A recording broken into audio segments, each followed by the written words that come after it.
Good evening, ladies and gentlemen. Thank you for participating in this job interview. I look forward to your questions and comments. I believe that many of the positions you will hear from the four candidates this evening will sound very similar. I submit that the selection of the best candidate to represent our party in the November elections will come down to our accomplishments in leadership, problem solving, and people skills. As I have told many young law enforcement officers, the best indicator of future behavior is past behavior. While assigned as a Combat Information Center watch supervisor aboard a Navy flagship during a time of war, I gained leadership skills and problem-solving experience that served me well as I entered a career in law enforcement. I was able to demonstrate these skills while obtaining my college degree and simultaneously working as a police officer in what was then the highest crime area in the state of Missouri. As a result, I was assigned to the unit that handled some of our most sensitive and complicated cases. At that time, I was also serving as an instructor in the law enforcement program at East Central College. These experiences were instrumental in qualifying me to become a special agent with the FBI, where I further honed these skills working many high-profile investigations, including reuniting a kidnapped one-year-old baby with his family. I was then chosen to be the first supervisor for the Chicago Healthcare Fraud Task Force, a new initiative that combined the resources from various federal, state, and local agencies to focus on a common goal.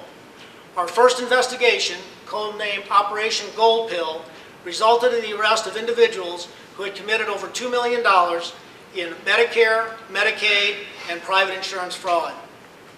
Based on the success of the Healthcare Fraud Task Force, I was assigned to organize and supervise the Chicago Fugitive Task Force, a coalition including the Cook County Sheriff's Office, the Chicago Police Department, ATF, and U.S. Marshal Service, and the FBI.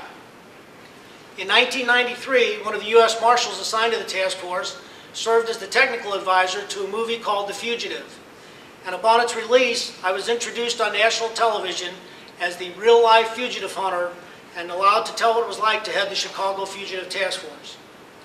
After my transfer to St. Louis, I was lead agent for an investigation into the robberies of banks and armored cars in an 8-state area. The investigation determined that the Aryan Republican Army was responsible, and their intent was to overthrow the U.S. government and assassinate the president. As we speak, the History Channel is filming a documentary on this case. While serving as the FBI lead hostage negotiator in St. Louis, I assembled and supervised the negotiation team for the visit by Pope John Paul II in 1999.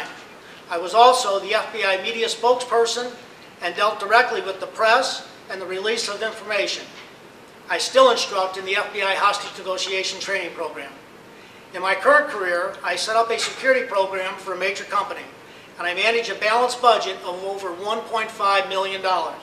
I interact with governments in 20 states and over 90 jurisdictions.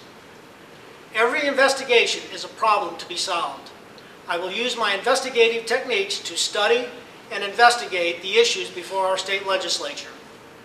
I decided to run for this position because as a father and a grandfather, I cannot sit back and be part of the first generation to turn the United States over in worse shape than we inherited it.